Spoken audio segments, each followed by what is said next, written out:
Assalamualaikum warahmatullahi wabarakatuh. Alhamdulillahilladzi an nukmila siyamana fi Ramadan wa nukabbirullah ala hidayati iyana syakirin Allah wahda. Haitsu qala azzu minal qail a'udzu billahi minasyaitonir rajim. Bismillahirrahmanirrahim.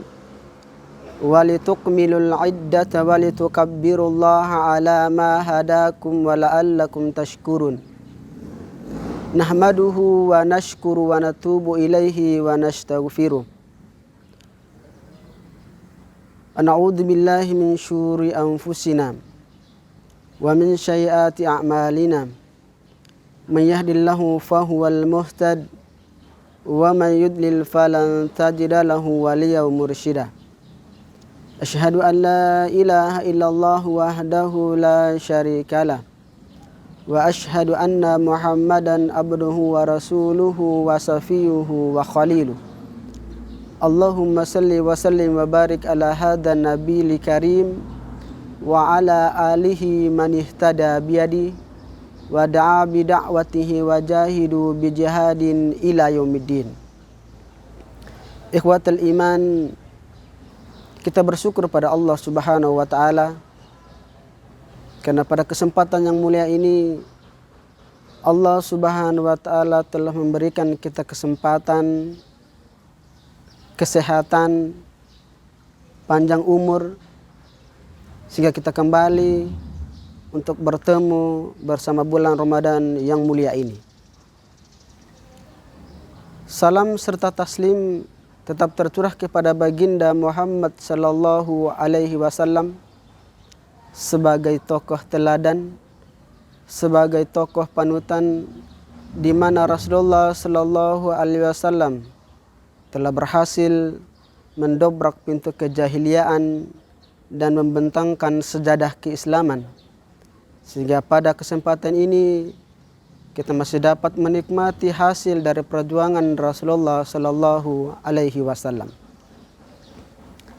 Ikhwatal iman, pada kesempatan yang mulia ini kita berharap bahwa selaku hamba yang beriman pada Allah Subhanahu wa taala tentu akan yakin bahwa sekiranya seorang hamba berdoa pada Allah Subhanahu wa taala, pastilah kemudian Allah akan mengijabah doa yang dia panjatkan.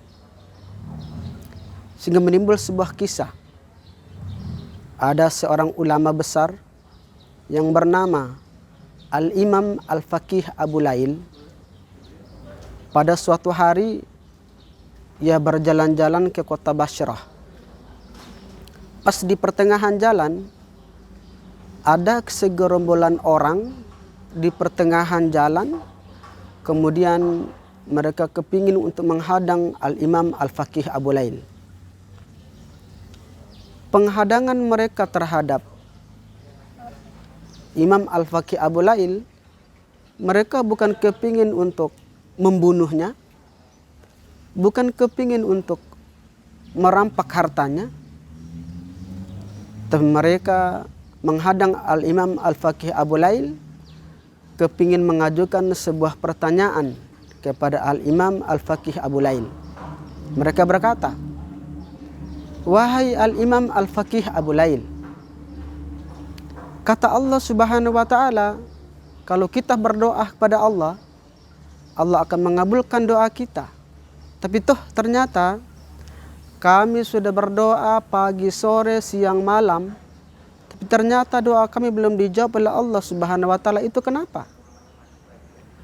Mendengar pertanyaan itu, Al-Imam Al-Faqih Abu Lail tertunduk sejenak, kemudian dia berkata, "Wahai tuan-tuan, tuan-tuan tahu kenapa doa tuan-tuan belum dijawab oleh Allah Subhanahu wa taala?" Maka segerombolan orang itu mengotot, "Justru kami tidak tahu, makanya kami bertanya kepada Al-Imam Al-Faqih Abu Lail.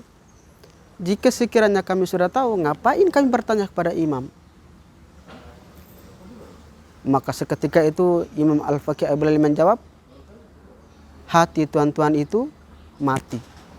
Hatinya mati. Kalau hatinya sudah mati, artinya apapun komunikasi kita kepada Allah Subhanahu wa taala, maka tidak akan pernah didengar oleh Allah Subhanahu wa taala. Jangankan Allah, kita hidup bersama keluarga, bersama sanak saudara, bersama mertua, kita pulang kerja, memberi salam kepada mertua tidak dijawab, dikasih pertanyaan tidak jawab, itu pun kita bingung, bukan main. Itu dalam kehidupan rumah tangga. Bagaimana dengan kehidupan Allah yang kemudian hati kita sudah mati, artinya kehidupan kita tidak diopeni oleh Allah Subhanahu wa taala. Kehidupan kita tidak diopeni oleh Allah Subhanahu wa taala. Artinya kita seperti ikan di daratan, kelepek-kelepek lalu mati. Kalau kehidupan kita saat ini, kita hidup di Timika, kalau kita diusir dari Timika, kita bisa pindah ke Sulawesi, kita bisa pindah ke Jawa. Tapi kalau kehidupan kita sudah tidak diopeni oleh Allah Subhanahu wa taala, artinya tidak ada lagi gunanya.